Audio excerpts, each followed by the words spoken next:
Hi friends, stock മാർക്കറ്റുമായി ബന്ധപ്പെട്ട ഇന്നത്തെ പ്രധാനപ്പെട്ട അപ്ഡേറ്റുകൾ ഡിസ്കസ് ചെയ്യുന്ന വീഡിയോയിലേക്ക് എല്ലാവർക്കും സ്വാഗതം. നമ്മുടെ വീഡിയോയുടെ ഫോർമാറ്റ് ജസ്റ്റ് ഒന്ന് തലയിരിച്ചിടുകയാണ്. നമുക്ക് പ്രധാനപ്പെട്ട അപ്ഡേറ്റുകൾ നമുക്ക് ആദ്യം ഒന്ന് ചെക്ക് ചെയ്ത് നോക്കാം. അതിനുശേഷം ഇന്നത്തെ മാർക്കറ്റിൻ്റെ മൂവ്മെൻറ്റ് ജസ്റ്റ് ഒന്ന് അനലൈസ് ചെയ്ത് നോക്കാം. ഞാൻ മുമ്പും പറഞ്ഞ പോലെ തന്നെ നമ്മുടെ വീഡിയോസിന് വ്യൂസ് വളരെ കുറവാണ്. നിങ്ങളുടെ സപ്പോർട്ട് ഉണ്ടെങ്കിൽ ഇത് മുന്നോട്ട് പോകും. ജസ്റ്റ് ഒന്ന് എൻ്റെ എഫേർട്ടിനെ സപ്പോർട്ട് ചെയ്യാൻ ആഗ്രഹിക്കുന്നവർ ഈ വീഡിയോ ഒന്ന് ലൈക്ക് ചെയ്ത് വെക്കുക. ആദ്യം തന്നെ ഇപ്പോൾ തന്നെ ഒന്ന് ലൈക്ക് ചെയ്യുക. കൂടാതെ മറ്റ് ഗ്രൂപ്പുകളിലേക്ക് ഷെയർ ചെയ്ത് ഒന്ന് സപ്പോർട്ട് ചെയ്യാൻ ശ്രമിക്കുക. ഇന്ന് നമ്മൾ ആദ്യം നോക്കാൻ പോകുന്നത് RBIയുടെ റേറ്റ് കട്ടുമായി ബന്ധപ്പെട്ട അപ്ഡേറ്റ് തന്നെയാണ്. നമ്മൾ ഇന്നത്തെ വീഡിയോയിൽ പറഞ്ഞിരുന്നു RBI റേറ്റ് കട്ട് പ്രഖ്യാപിക്കുന്നുള്ള കാര്യം. കൂടുതൽ ആൾക്കാർ എക്സ്പെക്ട് ചെയ്തിരുന്നത് 25 BPSൻ്റെ കട്ടായിരുന്നു. പക്ഷേ നമ്മൾ ഇന്നലെ തന്നെ വീഡിയോയിൽ പറഞ്ഞായിരുന്നു 25 മുതൽ 50 വരെ BPSൻ്റെ കട്ട് വരാൻ സാധ്യതയുണ്ടെന്ന കാര്യം. പ്രതീക്ഷിച്ച പോലെ തന്നെ ഇന്ന് 50 BPSൻ്റെ കട്ടാണ് RBI പ്രഖ്യാപിച്ചത്. ഇപ്പോഴത് 5.5% ആക്കിയിട്ടുണ്ട്. 2025 മൂന്നാമത്തെ റേറ്റ് കട്ടാണിത്. മാർച്ച് 2020 ശേഷമുള്ള ഏറ്റവും ഷാർപ്പായിട്ടുള്ള ഒരു കട്ട് കൂടിയാണിത്. അന്ന് RBI 75 BPS ആണ് കട്ട് ചെയ്തിരുന്നത്. അത് കോവിഡിൻ്റെ ടൈമിലായിരുന്നു. റീപ്പോ റേറ്റ് കൊണ്ട് ഉദ്ദേശിക്കുന്നത് RBI ബാങ്കുകൾ കൊടുക്കുന്ന ലോണുകളിലുള്ള ഇൻട്രസ്റ്റ് റേറ്റ് ആണ്. അത് കുറയുന്നത് കൊണ്ട് തന്നെ ബാങ്കുകൾക്കും മറ്റു ഫിനാൻഷ്യൽ സ്ഥാപനങ്ങൾക്കും കുറഞ്ഞ റേറ്റിന് ലോൺ ലഭിക്കാൻ കാരണമാകും. അതുകൊണ്ട് തന്നെ മാർക്കറ്റിൽ കൂടുതൽ ഫണ്ട് ഇറങ്ങും. ഫെബ്രുവരി 2025, അതായത് 3 മാസം മുമ്പ് വരെയുള്ള കട്ടുകൾ നോക്കുകയാണെങ്കിൽ ടോട്ടൽ ഇതുവരെ 100 BPSൻ്റെ കട്ട് ചെയ്ത് കഴിഞ്ഞു ഓൾറെഡി.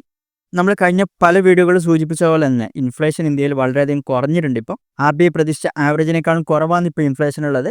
ഏപ്രിലിൽ അത് 3.16% താഴ്ന്നിരുന്നു. RBI പ്രതീക്ഷിച്ചത് 4% അതിനേക്കാളും വളരെ താഴെയാണുള്ളത് ഇപ്പോഴും. അതുകൊണ്ട് തന്നെയാണ് RBI ഇപ്പോൾ റേറ്റ് കട്ട് പിന്നെയും കൊണ്ടുവരാൻ കാരണം തന്നെ. ഇനി FY26 GDP ഫോർകാസ്റ്റ് 6.5% റിട്ടേൺ ചെയ്തിട്ടുണ്ട്, മാറ്റമൊന്നുമില്ല. FY26 ഇൻഫ്ലേഷൻ ഫോർകാസ്റ്റ് താഴ്ത്തിയിട്ടുണ്ട് RBI, 3.7% ആക്കിയിട്ടുണ്ട് അത്.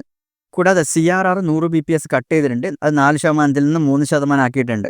അതുവഴി തന്നെ ഏകദേശം 2.5 ലക്ഷം കോടിയോളം ബാങ്കിങ് സിസ്റ്റത്തിലേക്ക് വരുന്നു. അതുവഴി ലെൻഡിങ് ബൂസ്റ്റ് ചെയ്യപ്പെടുന്നതാണ് പ്രതീക്ഷിക്കപ്പെടുന്നത്.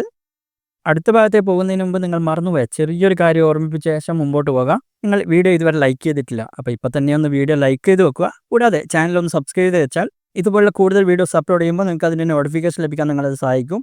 അതുകൂടാതെ നമ്മുടെ വീഡിയോയുടെ ഡിസ്ക്രിപ്ഷനിൽ ഡിമാറ്റ് അക്കൗണ്ട് ഓപ്പൺ ചെയ്യാനുള്ള ലിങ്ക് കൊടുത്തിട്ടുണ്ട്. നിങ്ങൾക്ക് അതുവഴി അക്കൗണ്ട് ഓപ്പൺ ചെയ്യാവുന്നതാണ്. അതിനുശേഷം എന്നെ വാട്സാപ്പിൽ കോൺടാക്ട് ചെയ്താൽ സ്റ്റോക്ക് മാർക്കറ്റ് റിലേറ്റഡ് ആയിട്ടുള്ള കോഴ്സ് സൗജന്യമായിട്ട് ലഭിക്കുന്നതാണ്. എന്നെ വാട്സാപ്പിൽ കോൺടാക്ട് ചെയ്യാൻ മതി. അടുത്തതും ഇന്ത്യക്ക് വളരെ ഇമ്പോർട്ടൻ്റ് ആയിട്ടുള്ള വളരെ പോസിറ്റീവായിട്ടുള്ള ന്യൂസാണ്. ടാറ്റയും ദസോർട്ടും കൂടി ചേർന്ന് ഇന്ത്യയിൽ തന്നെ റഫേൽ ഫൈറ്റർ ജെറ്റിൻ്റെ ജെറ്റ് ഫ്യൂസ്ലേജസ് നിർമ്മിക്കാൻ പ്ലാൻ ചെയ്യുന്നുണ്ട്. പൂർണ്ണമായിട്ടുള്ള ഫൈറ്റർ ജെറ്റ് അല്ല, ജെറ്റ് ഫ്യൂസ്ലേജസ് മാത്രമാണ് പ്രൊഡ്യൂസ് ചെയ്യുന്നത്. ഇന്ത്യയിലെ ടാറ്റ അഡ്വാൻസ് സിസ്റ്റംസും ഫ്രാൻസിൻ്റെ ഡസോൾട്ട് അവിയേഷനും ചേർന്നുള്ള ഒരു JV ആയിരിക്കും ഇത്. ഹൈദരാബാദിലാണ് അവർ ഇതിനുള്ള പ്ലാൻ ചെയ്യുന്നത്. തുടക്കത്തിൽ ഒരു വർഷത്തിൽ അവർ 24 ഫ്യൂസ്ലേജസാണ് നിർമ്മിക്കാൻ പ്ലാൻ ചെയ്യുന്നത്. ഇനി FY28 ഇത് ഡെലിവറി ചെയ്യാൻ അവർക്ക് പറ്റുമെന്ന് പ്രതീക്ഷിക്കുന്നുണ്ട്. ഫ്രാൻസിന് പുറത്ത് ഒരു രാജ്യത്ത് ആദ്യമായിട്ടാണ് റഫേലിൻ്റെ ഫ്യൂസ്ലേജസ് ഉണ്ടാക്കാൻ പോകുന്നത്. അത് വളരെ പോസിറ്റീവായിട്ടുള്ള ഒരു കാര്യം തന്നെയാണ് ഇന്ത്യയിലെ ഡിഫൻസ് സെക്ടർ മാനുഫാക്ചറിങ്ങായിട്ട് ബന്ധപ്പെട്ടുള്ളത്. ഇന്ത്യയുടെ എയർഫോഴ്സിന് വേണ്ടി 36 റഫേലും മറൈൻസിനും നേവിക്കും വേണ്ടി 26 റഫേലും ഓൾറെഡി ഓർഡർ ചെയ്തിരുന്നു. അതുകൂടാതെ 100-ലധികം ജെറ്റുകൾക്ക് ഇനിയും ഓർഡർ കൊടുക്കാൻ സാധ്യതയുണ്ട്.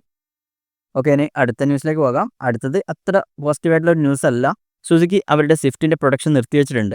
നമ്മൾ കഴിഞ്ഞ വീഡിയോകളിലും വെബ്സൈറ്റിലെ ന്യൂസുകളിലും പലപ്പോഴായിട്ട് ഷെയർ ചെയ്താണ് ചൈന അവരുടെ റയർ എർത്ത് മിനറൽസ് എക്സ്പോർട്ട് ചെയ്യുന്നത് സ്റ്റോപ്പ് ചെയ്തിരുന്നു. അത് ആ ട്രേഡ് വാറിൻ്റെ സമയത്ത് കൊണ്ടുവന്ന ഒരു നീക്കമാണ്. അതിൻ്റെ ലഭ്യത കുറഞ്ഞതോടുകൂടി ലോകത്തിൽ തന്നെ പല രാജ്യങ്ങളിലെയും പല കമ്പനികളുടെയും പ്രൊഡക്ഷൻ ഓൾമോസ്റ്റ് സ്റ്റോപ്പ് ആവുന്ന നിലയിലാണുള്ളത്. പ്രത്യേകിച്ചും കാർ മാനുഫാക്ചറിങ്ങും EV പ്രൊഡക്ഷനിലൊക്കെ വളരെ അത്യാവശ്യമായിട്ടുള്ള പല വസ്തുക്കൾക്കും ഇത് അത്യാവശ്യമാണ്. അപ്പോൾ അതിനൊക്കെ വളരെ നെഗറ്റീവായിട്ട് ബാധിക്കാൻ സാധ്യതയുള്ള ഒരു കാര്യമാണിത്. സ്വിഫ്റ്റ് ഇപ്പോൾ മാനുഫാക്ചറിങ് നിർത്തിയിട്ടുള്ള മെയ് 26 മുതൽ ജൂൺ 6 വരെ മാത്രമാണ്. പക്ഷേ ഇത് നീണ്ടുപോവുകയാണെങ്കിൽ എത്രത്തോളം പ്രശ്നത്തിലേക്ക് പോകുമെന്നുള്ളത് വരും ദിവസങ്ങളിൽ അറിയാൻ പറ്റും. കഴിഞ്ഞ ഏപ്രിലിൽ ആ ട്രേഡ് വാറുമായി ബന്ധപ്പെട്ടാണ് ഈ ഒരു എക്സ്പോർട്ട് ബാന് ചൈന കൊണ്ടുവന്നത്. ഓട്ടോമോട്ടീവ് സെക്ടർ മാത്രമല്ല, എയറോസ്പേസ്, സെമി കണ്ടക്ടേഴ്സ്, ഡിഫൻസ്, അങ്ങനെ പല സെക്ടറിലും അത്യാവശ്യമുള്ള പല പ്രൊഡക്റ്റുകൾക്കും ഈ ഒരു മിനറൽസ് അത്യാവശ്യമാണ്. മറ്റൊരു ഓട്ടോമോട്ടീവ് കമ്പനിയായിട്ടുള്ള മെഴ്സിഡസ് ബെൻസും അവരുടെ പ്രൊഡക്ഷൻ കുറച്ചധികം സ്റ്റോപ്പ് ചെയ്യാൻ ചാൻസ് ഉണ്ട്.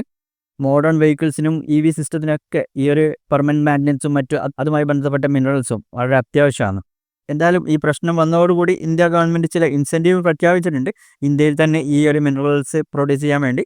പക്ഷേ അത് അത്ര പെട്ടെന്ന് നടക്കുന്ന ഒരു കാര്യമല്ല, വർഷങ്ങൾ എടുക്കുന്ന ഒരു കാര്യമാണ്. എങ്കിലും അത് തുടങ്ങി വെക്കുന്നത് ഒരു വളരെ നല്ല സ്റ്റെപ്പാണ്. സമയമെടുക്കുമായിരിക്കും കുറച്ച്, എങ്കിലും ഭാവിയിലേക്ക് അത് നല്ലൊരു കാര്യമായിരിക്കും. അടുത്തത് റിലയൻസ് ഇൻഫ്രാസ്ട്രക്ചർ കമ്പനിയായിട്ട് ബന്ധപ്പെട്ടാണ്. അവരുടെ ഇൻസോൾവൻസി പ്രൊസീഡിങ്സ് സ്റ്റോപ്പ് ചെയ്തിട്ടുണ്ട് NCLAT. ഇതിനുള്ള പ്രധാനപ്പെട്ട കാരണം അവരവരുടെ ഡ്യൂസ് എല്ലാം പേ ചെയ്തു എന്നുള്ളൊരു അപ്പീൽ റിലയൻസ് ഇൻഫ്ര സമർപ്പിച്ചിരുന്നു. അതിനെ തുടർന്നാണ് ഇത് സ്റ്റോപ്പ് ചെയ്തിട്ടുള്ളത്. മുമ്പ് IDB ആണ് ഇവരുടെ ഡ്യൂസുമായി ബന്ധപ്പെട്ട് കേസ് ഫയൽ ചെയ്തതും ഈ കമ്പനി ഇൻസോൾവൻസി പ്രൊസീഡിങ്സിലേക്ക് പോയതും. ആ സമയത്ത് 88 കോടിയുടെ കടമായിരുന്നു ഉണ്ടായിരുന്നത്. ഇപ്പോൾ റിലയൻസ് ഇൻഫ്ര പറയുന്നതിനനുസരിച്ച് ഏകദേശം 92.68 കോടി അവർ റീപേ ചെയ്ത് കഴിഞ്ഞു. അതുകൊണ്ട് തന്നെ ഈ ഒരു NCLT ഓർഡർ കംപ്ലീറ്റ് ആയിട്ട് വിഡ്രോ ചെയ്യാൻ അവർ ശ്രമിക്കുന്നതാണ് പറയുന്നത്. കറൻ്റ്ലി അത് ചെയ്തിട്ടില്ല എങ്കിലും വരും ദിവസങ്ങളിൽ അത് കുറച്ചുകൂടി ക്ലിയർ ആയിട്ട് വരും. അപ്പോൾ നമുക്ക് നോക്കാം ഇതെന്ന് സംഭവിക്കുന്നുള്ളത്. അടുത്തത് നമ്മൾ ഇന്നലെ പറഞ്ഞ ഒരു ന്യൂസുമായി ബന്ധപ്പെട്ട ഒരു അപ്ഡേറ്റ് ആണ്. സാറ്റലൈറ്റ് ഇൻ്റർനെറ്റിൻ്റെ സ്പെക്ട്രം ഫീയുമായി ബന്ധപ്പെട്ട് പല ടെലികോം കമ്പനികളും ട്രായോട് എതിർപ്പ് പ്രകടിപ്പിച്ചിരുന്നു. പക്ഷേ ട്രായ് അതൊക്കെ തള്ളിക്കളഞ്ഞിരിക്കുകയാണ്. എന്നാൽ ഇത് പ്രതീക്ഷിച്ച ഒരു കാര്യം തന്നെയാണ്, അതിൽ വലിയ അത്ഭുതമൊന്നുമില്ല. എന്തായാലും ഇന്നലത്തെ ന്യൂസുമായി ബന്ധപ്പെട്ട ഒരു അപ്ഡേറ്റ് വന്നുകൊണ്ട് ഉൾപ്പെടുത്തിയെന്ന് മാത്രം. ഇനി നമുക്ക് ഇന്നത്തെ മാർക്കറ്റ് ജസ്റ്റ് ഒന്ന് പരിശോധിച്ച് നോക്കാം. റേറ്റ് കട്ട് വന്നുകൊണ്ട് തന്നെ ബാങ്ക് നിഫ്റ്റി നല്ല രീതിയിൽ പോസിറ്റീവാണ് ഇന്ന് ക്രോസ് ചെയ്തത്. നിഫ്റ്റി സെൻസെക്സും ഏകദേശം 1% അപ്പായിരുന്നു. Bank Nifty 1.5% അപ്പായിരുന്നു. മുകളിൽ കൊടുത്ത ഡാറ്റയിൽ കാണാൻ പറ്റുന്ന പോലെ നിഫ്റ്റി 252 പോയിന്റ് അപ്പായിട്ടാണ് ക്ലോസ് ചെയ്തത്. സെൻസെക്സ് 746 പോയിന്റോളം അപ്പായിട്ടാണ് ഇന്ന് ക്ലോസ് ചെയ്തത്. ബാങ്ക് നിഫ്റ്റി 1.5%, അതായത് 817 പോയിന്റ് അപ്പായിരുന്നു ഇന്ന്. ഇനി ബ്രോഡ് മാർക്കറ്റ് നോക്കുകയാണെങ്കിൽ മിഡ് ക്യാപ്പ് 100 ഏകദേശം 1.21% അപ്പായിരുന്നു. സ്മോൾ ക്യാപ്പ് 100ഉം 0.8% അപ്പായിട്ടാണ് ക്ലോസ് ചെയ്തത്. ഇനി സെക്ടർ വൈസ് നോക്കുകയാണെങ്കിലും എടുത്തു നിൽക്കുന്ന ഒരു സെക്ടർ നിഫ്റ്റി റിയാലിറ്റിയാണ്. ഏകദേശം 4.68% ഇന്ന് ഒറ്റ ദിവസം കൊണ്ട് അത് കയറിയത്. അതുകൂടാതെ ഫിനാൻഷ്യൽ സർവീസസ് 2% അപ്പായിരുന്നു. നിഫ്റ്റി മെറ്റലും 1.9% അപ്പായിട്ടാണ് ക്ലോസ് ചെയ്തത്. ഇനി നെഗറ്റീവിൽ ക്ലോസ് ചെയ്ത സെക്ടർ നോക്കുകയാണെങ്കിൽ നിഫ്റ്റി മീഡിയ ഏകദേശം 1%-അധികം ഡൗൺ ആയിരുന്നു. ഇന്നത്തെ ടോപ്പ് ഗെയിനേഴ്സിൽ വരുന്ന സ്റ്റോക്കുകൾ മിക്കതും ഫിനാൻസ് സെക്ടറിലെ സ്റ്റോക്കുകളാണ്. Shriram Finance, Bajaj Finance, Axis Bank തുടങ്ങിയ സ്റ്റോക്കുകൾ ടോപ്പ് ഗെയിനേഴ്സിൽ വരുന്നുണ്ട്. അതുകൂടാതെ JSW സ്റ്റീലും ഉണ്ട്. ഇനി ടോപ്പ് ലോസേഴ്സ് നോക്കുകയാണെങ്കിൽ HDFC life, Bharat Electronics, Bharti Airtel തുടങ്ങിയ സ്റ്റോക്കുകളാണ്. ഇന്നത്തെ അഡ്വാൻസ് ഡിക്ലൈൻ റേഷ്യോ നോക്കുകയാണെങ്കിൽ 1673 സ്റ്റോക്കുകൾ പോസിറ്റീവ് ക്ലോസ് ചെയ്തപ്പോൾ 1229 സ്റ്റോക്കുകൾ മാത്രമാണ് നെഗറ്റീവിൽ ക്ലോസ് ചെയ്തത്. India Vicks 3% താഴ്ന്നിരുന്നു. ഇപ്പോൾ അത് 14.63 അപ്പോൾ ഇത്തരം കാര്യങ്ങളാണ് ഇന്നത്തെ വീഡിയോയിൽ പറയാനുള്ളത്. ബാക്കി കാര്യങ്ങൾ നമുക്ക് അടുത്ത വീഡിയോയിൽ ഡിസ്കസ് ചെയ്യാം. താങ്ക്